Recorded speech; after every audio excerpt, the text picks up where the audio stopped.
Good morning everyone, నేను మీ రమేష్ పోదరాజు. ఎప్పటిలాగా ఒక మంచి విషయం చెప్పుకుందాం. ఊహాజనిత ప్రపంచంలో ఎప్పుడు కూడా తేలియాడొద్దు. No your strength. నీ బలం ఏందో నువ్వు తెలుసుకో. పిల్ల కాల్వ ఈదలేనివి సముద్రాన్ని ఈదుతా అంటే కరెక్ట్ కాదు. నీ బలాబలాలు నువ్వు తెలుసుకోవాలని చెప్పేసి దీని ఉద్దేశం. ఇక డైరెక్ట్ ఒక వార్తలకు పోదాం.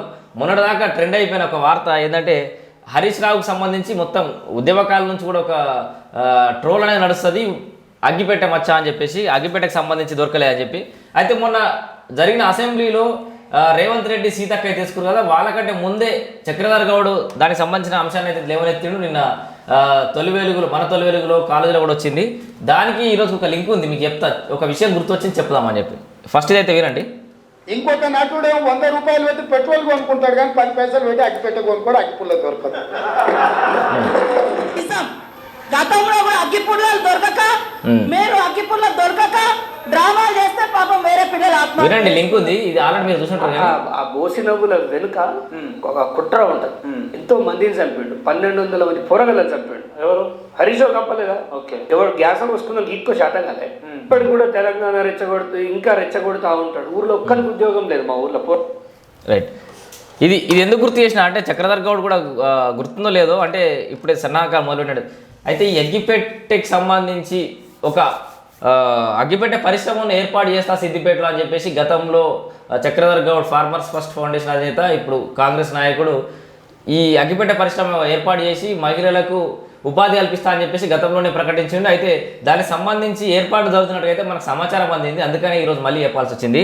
ఆయనకు సంబంధించిన సొంత జాగాలో, సొంత ల్యాండ్లో అది క్లీనింగ్ ప్రాసెస్ కూడా స్టార్ట్ అయినట్టు తెలుస్తుంది. దానికి సంబంధించి అగ్గిపెట్టె పరిశ్రమ అయితే ఓపెన్ చేయబోతున్నారని అయితే మన దగ్గర సమాచారం ఉంది. గతంలో ఏమన్నారు చూడండి. ఇగో దాదాపు సంవత్సరం కింద జరిగిన సంఘటన. ఒక ఇండస్ట్రీ, ఆ ఇండస్ట్రీలో 100 మంది మహిళలకి ఉద్యోగ అవకాశాలు కల్పిస్తూ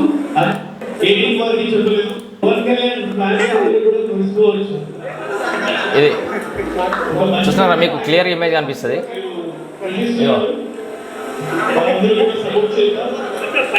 అగ్గిపెట్టె మచ్చ బాగా మండుద్ది అట.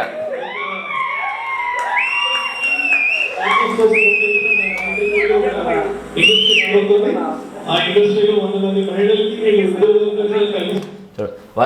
మహిళలకి దాదాపుగా 100 మంది మహిళల వరకు వాళ్ళకి ఉపాధి కల్పించాలనే ఉద్దేశంతో ఈ అగ్గిపెట్టె మచ్చ అనే చిన్న పరిశ్రమను ఏర్పాటు చేయాలని చెప్పేసి గతంలోనే 1 year బ్యాకే చక్రధర్ గౌడ్ గారు అయితే డిసైడ్ చేశారు. తర్వాత కొన్ని పరిణామాల నేపథ్యంలో, కొన్ని ఇబ్బందుల నేపథ్యంలో జైలుకి వెళ్ళడం, రకరకాల కారణాల వల్ల వెనక్కి పోయింది. కానీ ఈసారి అయితే మళ్ళీ ముందుకు తీసుకొస్తున్నట్టుగా మనకు కొంత సమాచారం అయితే ఉంది. మరి అది ఎంతవరకు నిజం అనేది కూడా ఆయన అడిగి తెలుసుకునే ప్రయత్నం అయితే చేద్దాం. ఇప్పుడైతే అందుబాటులో లేడు.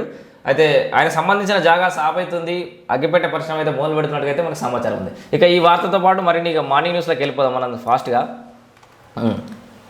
Telangana exit polls. Times now survey. Telangana majority MP స్థానాలు ఆ పార్టీకే. తెలంగాణలో ఎంపీ స్థానాలు ఏ పార్టీ గెలవబోతుందో మీకు అందరూ తెలుసు. మ్యాక్సిమం అధికార పార్టీకి అడ్వాంటేజ్ ఉంటుంది అనడంలో మాత్రం ఎట్లాంటి సందేహం అవసరం లేదు. అయితే కొంత సర్వే రిపోర్ట్స్ కూడా వచ్చినాయి, ఒకసారి మనం చూసే ప్రయత్నం చేద్దాం.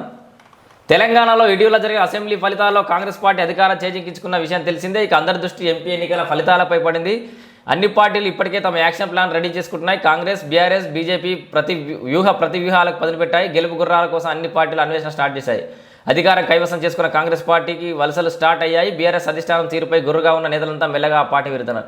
ఈ నేపథ్యంలో తెలంగాణలో ఎంపీ ఎన్నికలపై times now Matrize NC survey చేసి ఫలితాలు వెల్లడించింది. అధికార కాంగ్రెస్ పార్టీకి 9.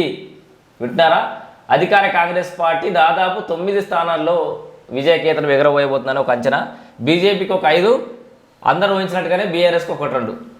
ఇక ఎంఐఎం ఒక స్థానంలో గెలుస్తాయని తెలిసింది. ఓటు షేర్ విషయానికి వస్తే కాంగ్రెస్ 40.4%, బీజేపీ 22.6%, బీఆర్ఎస్ 28.1%, ఎంఐఎం 3.3%, ఇతరులకు 5.6% నమోదవుతాయని ఈ సర్వే తేల్చింది.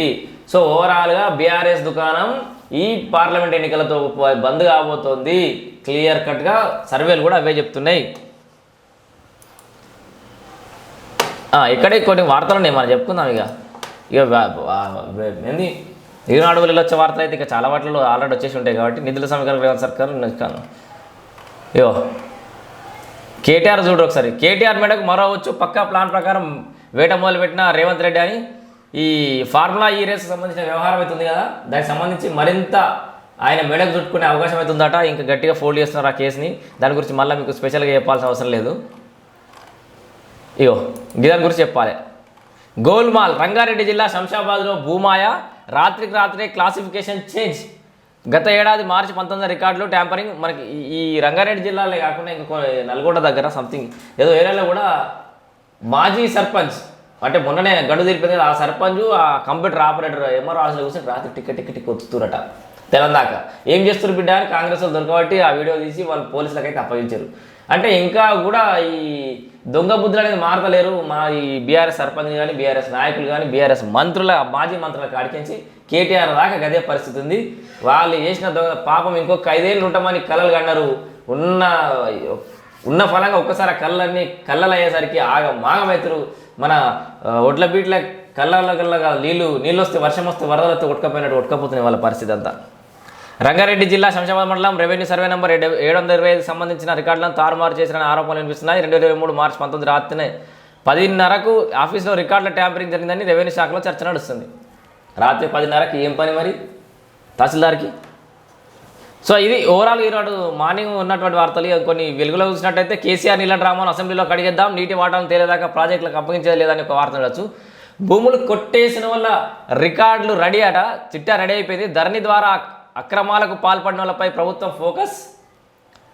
లిస్టులో మాజీ మంత్రులు, మాజీ ఎమ్మెల్యేలు, అధికారులు, 4 ఐఏఎస్లు, మరో 3 రిటైర్డ్ ఐఏఎస్లపై నిఘా.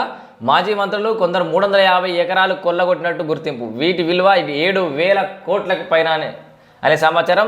కొనసాగుతున్న ఇంటర్నల్ ఎంక్వైరీ రిపోర్ట్ల ఆధారంగా చర్యలు తీసుకోవాలని సర్కార్ నిర్ణయం. సో ఇది పరిస్థితి. ఇంకో న్యూస్ ఏంటంటే మాజీ ఎమ్మెల్యే బాలకృష్ణ రేవంత్ రెడ్డి మీద అనుచిత వ్యాఖ్యలు చేసిన కదా, ఆయనకైతే 41 నోటీస్ ఇచ్చేసారు. ఆయన గురించి పెద్దగా మనం మాట్లాడుకోవాల్సిన అవసరం లేదు. ఇంకో వార్త వచ్చి సీఎం రేవంత్కు బొకే ఇస్తున్న బీఆర్ఎస్ నేత రామ్మోహన్ రావు. ఈ బొంతు రామ్మోహన్ అయితే మన రేవంత్ రెడ్డితో భేటీ అయ్యిండు, మాజీ మేయర్ అప్పట్లో. సో ఇది 10 ఏళ్లలో నల్గొండ నిర్లక్ష్యమే నిండా. కేసీఆర్ నల్గొండకు వచ్చే ముందు ముక్కు నేలకి రాసిరా అని చెప్పేసి ఎవరంటారు మంత్రి కోమటిరెడ్డి వెంకటరెడ్డి. జిల్లాలో ఒక్క పెండింగ్ ప్రాజెక్ట్ అన్నా పూర్తి చేసినామని చెప్పేసి కూడా ఒక వార్తను చూడొచ్చు. సో ఇది ఓవరాల్గా ఈరోజు మార్నింగ్ వరకు ఉన్నటువంటి వార్తలు. మరిన్ని వార్తలతో మళ్ళీ మీ ముందుకు. అంటిల్ స్టేట్ సామాన్య బ్రహ్మాస్త్రం యుధిష్ఠిర వార్త. నేను రమేష్ పోతరాజు.